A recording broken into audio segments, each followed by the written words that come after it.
بسم اللہ الرحمن الرحیم۔ السلام علیکم دوستو، دنیا بھر کی خبروں میں آج آپ سنیں گے، لیکن اس سے پہلے اگر ہو سکے تو لائک، سبسکرائب اور بیل آئیکن کا بٹن ضرور دبا لیں۔ شکریہ۔ چائنا نے صدر ٹرمپ کی جانب سے تبت پر دستخط شدہ قانون کو یکسر مسترد کر دیا۔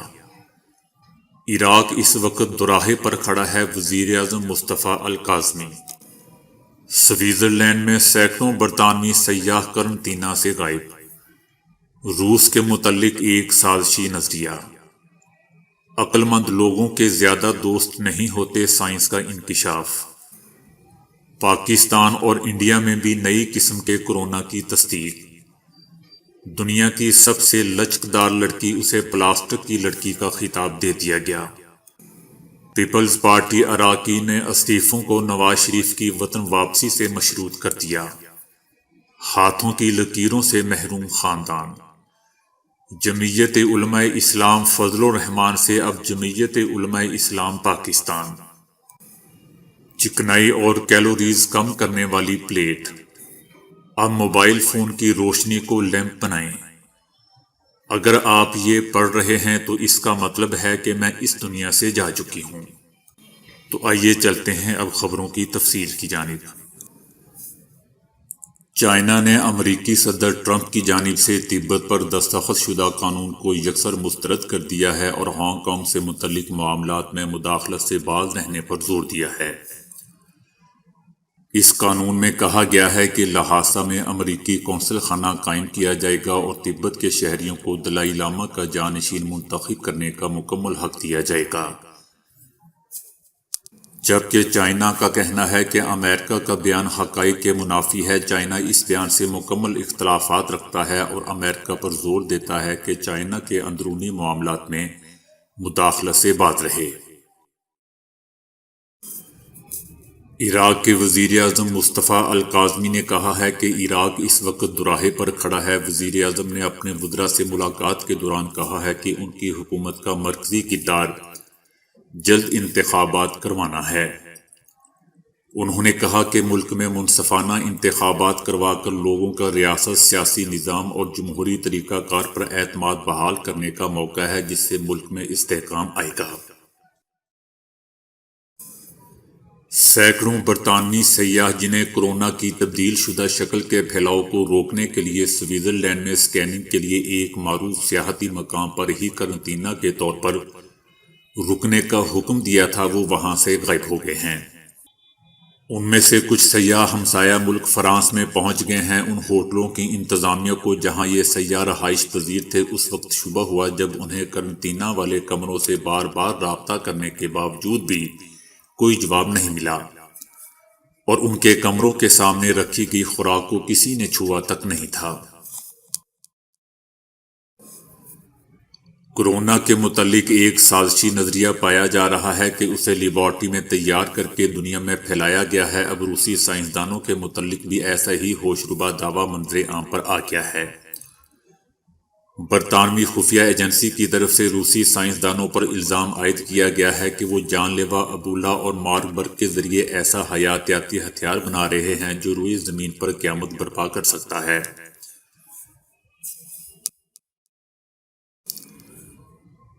تنہائی کے متعلق شاید ہی کوئی اچھی رائے رکھتا ہو، لیکن اب ماہرین نے تنہا رہنے والے لوگوں کے بارے میں ایک ایسا انکشاف کر دیا ہے کہ تنہا نہ رہنے والے اس پر شاید رشک کرنے لگیں گے۔ ماہرین نے بتایا ہے کہ جو لوگ تنہا رہتے ہیں وہ دوسروں کی نسبت زیادہ ذہین ہوتے ہیں۔ اس تحقیق میں سائنسدانوں نے درجنوں لوگوں پر تحقیق کی۔ سائنسدانوں نے تنہائی اور محفل میں ان لوگوں کی خوشی کا لیول چیک کیا اور اس کا ان کے آئی کیو سے موازنہ کر کے رزلٹ مرتب کیے۔ سائنسدانوں نے بتایا کہ جن لوگوں کا آئی کیو لیول بہت زیادہ تھا اور وہ انتہائی ذہین تھے، وہ دوستوں کی محفل کی بجائے تنہائی میں زیادہ خوش رہنے والے لوگ تھے۔ اس کے برعکس جو لوگ دوستوں اور رشتہ داروں کی محفل میں زیادہ خوش رہتے تھے، وہ ذہانت میں دوسروں لوگوں سے بہت ہی پیچھے پائے گئے۔ سائنسدانوں کا کہنا تھا کہ تنہائی اور ذہانت کے درمیان تعلق کیا ہے؟ اس سوال کا جواب جاننے کے لیے مزید تحقیق کی ضرورت ہوگی۔ کورونا کی نئی قسم پاکستان پہنچ گئی، 3 افراد میں تصدیق۔ انڈیا میں بھی نئی قسم کے کورونا کی تصدیق ہوئی ہے۔ انڈیا میں کورونا کی نئی شکل کے 6 نئے کیسز کی شناخت ہوئی ہے۔ یہ تمام مریض حال ہی میں برطانیہ سے لوٹے تھے، جہاں پہلی بار کورونا کی یہ نئی شکل سامنے آئی تھی، اور صرف کچھ دنوں میں کیسز کی تعداد بڑھ گئی ہے۔ 6 میں سے 3 مریض بنگلور، 2 حیدرآباد اور 1 پونے میں ہے۔ حکام نے کہا ہے کہ تمام مریضوں کو آئسولیشن میں رکھا گیا ہے، اور ان سے جو قریبی رابطے میں رہے ہیں انہیں بھی قرنطینہ کر دیا گیا ہے۔ دوستو، یاد رہے کہ انڈیا میں نومبر 25 سے دسمبر 23 کے درمیان 33,000 مسافر برطانیہ سے آئے تھے، جن میں سے 114 میں کورونا کی تصدیق ہوئی تھی۔ جن ریاستوں میں یہ افراد گئے ہیں، وہاں حکومت ان سے رابطے میں آنے والوں کا پتہ لگا رہی ہے۔ برطانیہ سے سامنے آنے والے کورونا کی یہ نئی شکل ایک ایسے وقت پھیل رہی ہے جب انڈیا میں کورونا کے کیسز میں ستمبر کے بعد سے کمی آنے لگی تھی۔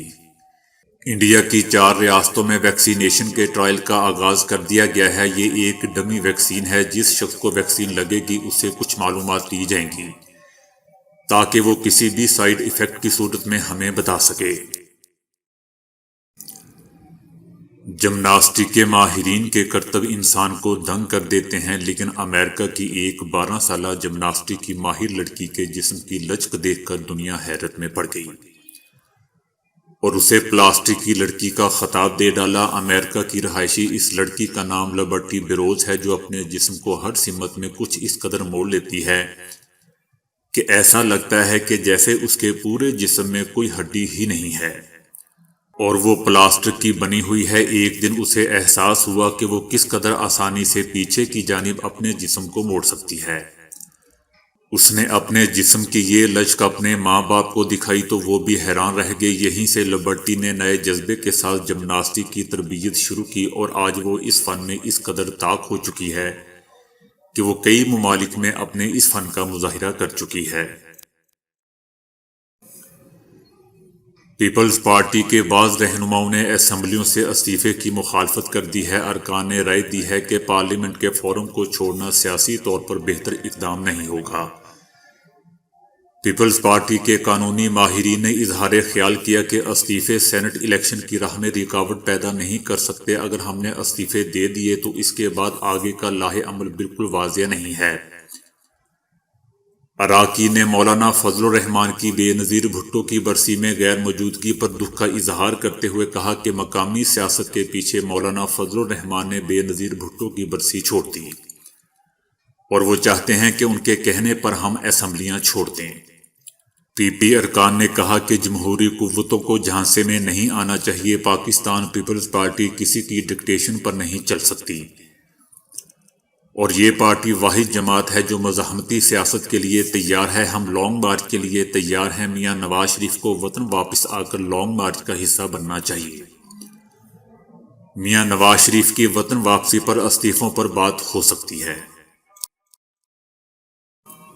بنگلہ دیش میں آج کل ایک ایسا خاندان توجہ کا مرکز بنا ہوا ہے جس کے افراد کی ہتھیلیوں میں لکیریں ہی نہیں ہیں، اور لوگ کہتے ہیں کہ اسی وجہ سے انہیں روزمرہ زندگی میں بھی مسائل کا سامنا ہے۔ یہ چیز جینز کی وجہ سے انہیں وراثت میں ملی ہے، اس لیے یہ خاندان پاسپورٹ، شناختی کارڈ اور دیگر سرکاری کاغذات سے محروم ہے۔ اسکائی نیوز چینل کی رپورٹ کے مطابق ابو ساکر نامی شخص اور اس کا خاندان ہاتھوں کی لکیروں سے محروم ہے۔ اس حوالے سے ابو ساکر کا کہنا ہے کہ وہ اور ان کا خاندان ایک زمانے سے اس مشکل کا شکار ہیں۔ بقول ان کے کہ ہمارے دادا زراعت کے شعبے سے وابستہ تھے، انہیں کبھی سرکاری کاغذات بنوانے کی ضرورت ہی محسوس نہیں ہوئی، لیکن اب ہمارے لیے اس کی وجہ سے کئی مشکلات پیدا ہو رہی ہیں۔ ان کے بیٹے کا کہنا ہے کہ والد صاحب نے جب اپنے شناختی کارڈ اور ان کے سرکاری دستاویز کے لیے درخواست دی تو محکمے کی جانب سے یہ کہہ کر درخواست مسترد کر دی گئی کہ ان کے فنگر پرنٹس موجود نہیں ہیں۔ ان کا مزید کہنا تھا کہ ڈرائیونگ لائسنس اور پاسپورٹ کے لیے حکومت کی جانب سے فنگر پرنٹس لازمی قرار دیے گئے ہیں، تو میرے والد کے پاس کوئی اور راستہ نہیں تھا سوائے اس کے کہ میڈیکل سرٹیفکیٹ کے ذریعے تصدیق کرواتے کہ ان کے ہاتھوں پر پیدائشی طور پر لکیریں موجود نہیں ہیں۔ اس وقت صورتحال یہ ہے کہ ابو ساکر اور ان کے بھائی اپنے نام پر موبائل سم نہیں خرید سکتے کیونکہ اس کے لیے حکومت کی جانب سے بائیو میٹرک سسٹم اپنایا گیا ہے۔ انہوں نے مجبوراً موبائل سمز اپنی والدہ کے نام پر جاری کروائی ہیں کیونکہ ان کے ہاتھوں پر لکیریں موجود ہیں۔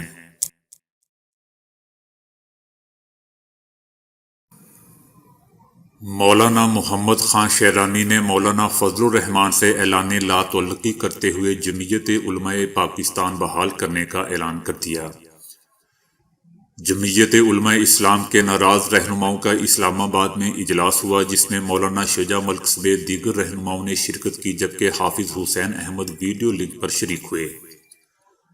حافظ حسین احمد نے کہا کہ آزادی مارچ کے موقع پر جب جمعیت علماء اسلام کے اداروں کے اندر بات کرنے کی کوشش کی گئی تو نہیں کرنے دی گئی۔ جب مولانا فضل الرحمان کے مقابلے کے لیے مولانا محمد خان شیرانی کا نام پیش کیا گیا تو 3 دن تک اجلاس نہ ہو سکا۔ مولانا فضل الرحمان نے ارکان کو مجبور کیا کہ مولانا شیرانی ان کے مقابلے سے دستبردار ہو جائیں اور انہیں جماعت کا تا حیات امیر منتخب کیا جائے۔ مولانا محمد خان شیرانی نے پریس کانفرنس کرتے ہوئے کہا کہ ساتھیوں کو کوئی ابہام نہیں کہ جمعیت علماء فے کے نام سے فضل الرحمان نے اپنا گروپ تشکیل دیا ہے، جبکہ ہم کبھی بھی جمعیت علماء فضل الرحمان گروپ کا حصہ نہیں رہے ہیں۔ ہم ہمیشہ جمعیت علماء اسلام پاکستان کے دستور کے مطابق رکن رہے ہیں اور رہیں گے۔ ہمارے بارے میں جو بھی کہا گیا ہم اس کا جذباتی انداز میں جواب یا رد عمل نہیں دیں گے۔ ہم ان کو تنہا کریں گے، ان کو اکیلا کیا جائے گا۔ بائی پلیٹ نامی تھالی کو دیکھ کر آپ بھی سوچیں گے کہ یہ خیال آپ کو کیوں نہیں آیا۔ اس رکابی میں درجنوں چھوٹے اور گول گڑھے ہیں جن میں رکھے جانے والے کھانے کا اضافی تیل ان گڑھوں میں جمع ہو جاتا ہے۔ اب آپ کو کھانا بدلنے کی ضرورت نہیں بلکہ صرف پلیٹ تبدیل کر سکتے ہیں اور اپنی خوراک میں کیلوریز کم کر سکتے ہیں۔ ایک مرتبہ اس پلیٹ میں کھانے سے 32 کیلوریز کم کی جا سکتی ہیں۔ اس طرح ایک دن میں 90 کیلوریز یا حرارے کم ہو جاتے ہیں اور 1 سال میں 10 پاؤنڈ چکنائی آپ کے پیٹ میں جانے سے بچ جاتی ہے۔ پلیٹ میں سینکڑوں سوراخ ہر قسم کی مرغن غذا کا تیل جمع کر لیتے ہیں اور یوں آپ ایک ماہ میں کئی 100 گرام تیل کھانے سے محفوظ رہ جاتے ہیں۔ لونگ پلی ایک دلچسپ اور سادہ ایجاد ہے جو ہر سمارٹ فون کی روشنی کو ایک روشن مینار میں تبدیل کر سکتی ہے، یعنی موبائل فون کو میز پر رکھے لیمپ کی صورت دے سکتی ہے۔ بسا اوقات ہم چاہتے ہیں کہ موبائل فون کی روشنی میں کوئی کام کر سکیں یا کتاب پڑھ سکیں، لیکن اس کے لیے فون اٹھا کر اس کے بلب کا رخ کتاب کی جانب کرنا پڑتا ہے۔ لونگ پلی ایک طرح سے موبائل فون کی لائٹ ہے۔ یہ مضبوط مٹیریل سے بنا ایک چوڑی دار مرغولا ہے جو سکڑ اور پھیل سکتا ہے۔ کھلنے کے بعد یہ 10 گنا تک بڑا ہو جاتا ہے۔ اس کے ساتھ ایک چھوٹا سا گول مقناطیس دستیاب ہے جو کسی بھی سمارٹ فون کی پشت سے چپک جاتا ہے اور گرتا نہیں ہے۔ اب اس کے اوپر آپ لونگ پلی کو لگا سکتے ہیں اور سمارٹ فون کی روشنی بڑھ جاتی ہے۔ اس کے اندر باریک سوراخ ہیں جس سے روشنی لیمپ کے اندر جاتی ہے اور اس کے ہر حصے کو روشن کرتی ہے۔ یہاں تک کہ ہلانے جلانے سے بھی یہ لیمپ نیچے نہیں گرتا۔ اس کی دلچسپ بات یہ ہے کہ اندھیرے کمرے میں رکھنے سے اس سے روشنی کے باریک نقطے بنتے ہیں اور کمرے کی چھت کسی تاروں بھرے آسمان جیسی لگتی ہے۔ اس کی ایپ کی بدولت صرف تالی بجانے سے بھی لیمپ روشن ہو جاتا ہے اور دوسری تالی پر اس کی روشنی بند ہو جاتی ہے، جبکہ اوپر کا حصہ گھمانے سے روشنی کو کم اور زیادہ کیا جا سکتا ہے۔ بعض لوگوں نے سوال کیا ہے کہ اس کا ڈھانچہ بہت ہی کمزور ہے، لیکن دوستو ایسا نہیں ہے۔ لیمپ کا مٹیریل ہزاروں مرتبہ دھویا جا سکتا ہے اور ہزاروں مرتبہ کھولنے اور بند کرنے پر بھی خراب نہیں ہوتا۔ ماہرین نے اس کے لیے موزوں ترین کاغذ بنانے کے لیے 6 ماہ تک مسلسل تحقیق اور کوشش کی ہے۔ امریکہ میں ایک لڑکی کی اپنی جان لینے کے 4 دن بعد اس کا خط انسٹاگرام پر پوسٹ ہو گیا جو اس نے خود سکیجول کر رکھا تھا۔ اس نے کرسمس سے 3 دن قبل 22 دسمبر کو یہ قدم اٹھایا تھا جس میں اس نے اپنی جان لینے کے بارے میں بتایا۔ اس نے اس پوسٹ میں لکھا کہ اگر آپ یہ پوسٹ پڑھ رہے ہو تو اس کا مطلب ہے کہ میں اس دنیا سے جا چکی ہوں، اور اس وقت یا تو میں کسی ہاسپٹل کے مردہ خانے میں پڑی ہوں یا پھر مجھے دفنا دیا گیا ہے۔